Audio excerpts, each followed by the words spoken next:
Hi there folks, well, welcome back to the channel. For this video I want to talk about some of the books that I really want to read this year, because I did have a bit, it's like my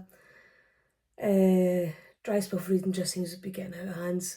Every year I always think I'm going to read more books, and I just don't end up reading anywhere near as many books as I want, because again just life gets in the way, day job gets in the way, and the usual stuff. But hopefully, fingers crossed, I'll definitely try again, touch woods, and yeah, get that sorted. And yeah, so I will try and talk about some of the books I do want to read. And before I do get on to that, if you're enjoying my channel, if you're enjoying my videos, if you can click on the subscribe button, click on that notification bell, leave some likes, leave some comments, it's always really appreciated. And if you'd like to support the channel further, you can also follow me on TikTok. So without the roads, some of the books I want to read this year, and two of them include Rune Marks and Rune Light. So I can hold them up. So these are by Joanne M. Harris. I have read our two books in this series. Is it The Testaments of Loki? Oh, I've totally forgotten the name of the other one. But there's two that kind of focus on Loki. And I've managed to get these two books as well as part of the same series. So I definitely want to try and read these this year. And again, I do totally love the covers of them. And it just has that kind of Norse feel about them, which I do really like. So it's so that one takes place after Ragnarok, but the gods are kind of like still there and kind of trying to make their way back, kind of like to back into power. I'm trying to think what this one is. Again follows the story of Maddie, who's also in this one, and it just follows her continuing adventures. So again, look forward to reading these two. So I think the impression I do get is like Rune Light, you read that one first, then you read Rune Marks. So definitely try and get those read this year. And these two I've already mentioned in a previous video. It's Circe and the Song of Achilles. And again, I got these Christmas. These are part of my Christmas book haul. And again, they're very much kind of like part of kind of, take inspiration from Greek mythology. So again, this one's kind of based like on the story of Achilles. So what you kind of get in the Iliad, that sort of thing. So again, I have heard people talking about this one and saying a lot of good things. So yeah, definitely one to be looking forward to. And again, Circe is again inspired by Greek mythology. And if I'm not mistaken, Circe was in is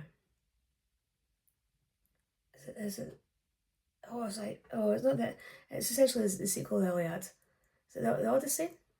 And again, it's obviously following Odysseus as he kind of returns from the Trojan War. I'm pretty sure she's the witch that they come across on the islands. And again, I think it's like, if I remember correctly, Odysseus and the men end up on her island for a while. And yeah, so it could be again an interesting watch or an interesting read. And again, one that I've heard a lot of good things about as well.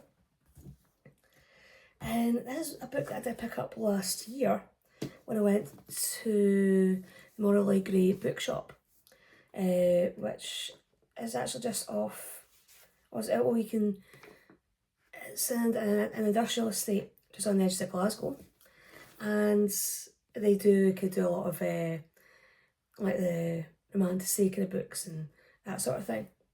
And the one that I picked up, which I did mention in that video, is called Gothicana. And yeah, so it's the way it describes it would be kind of like the bit at the bottom is it's poetic, eerie, and beautiful, and it essentially is very much set in a like obviously in a kind of fancy world, obviously kind of elements of romance, that sort of thing. So not actually got into reading this one yet, obviously, but okay, we'll try and get that read this year. And yeah, and again, I do just love the cover of it. It very much has that kind of whimsy, gothic, kind of witchy feel about it. And obviously very fitting with the story itself. So quite interesting to read that one. And this one's quite a relevant one because again I have read all of the Song of Ice and Fire novels that are out. Still waiting for those last two books because again I want to know how George R. R. Martin actually finishes the series. I actually want to know how he's going to finish it, especially after how season 8 finished. But at the moment, they've got the night A Night of the Seven Kingdoms out on, is it what streaming service it's on? I think it's a Sky. I'll have to try to see if I can watch it at some point. But I do have the short stories and the novels that Martin's brought out, and obviously it's got Sir Duncan the Tall's shield on the front cover. So essentially it is following the story of Sir Duncan the Tall and Egg, who, yeah, I don't want to be kind of giving too much away because almighty people probably already know who Egg, you find out later, is part of the Royal House of Targaryen. So again, essentially it's following their adventures, and yeah, again I really enjoyed the Song of Ice and Fire series, so I should really enjoy this as well. And the edition I've got, they've actually got some illustrations. So that'll be Sir Duncan, and that's Egg there with his shaved head. So that should be an interesting read. And yeah, and I have read some other of Martin's books. I think it was the other one I've read was River Fever, which is set on the Mississippi on one of the paddle steamers. And again, if you've not read that one, go read it. It's such a good book. So I'm really looking forward to getting around and reading this. And one that I thought was going to, again, I bought this book years ago and I've still not got into reading it, but I thought it looked quite interesting. And it's one written by Drake Stoker and J.D. Barker. So I think it's Drake Stoker is related to Bram Stoker. And yeah, and again they've written this book here called Dracula. And it's saying on the back, it's in 1868, 21-year-old Bram Stoker has barricaded himself inside the tower of a long abandoned abbey.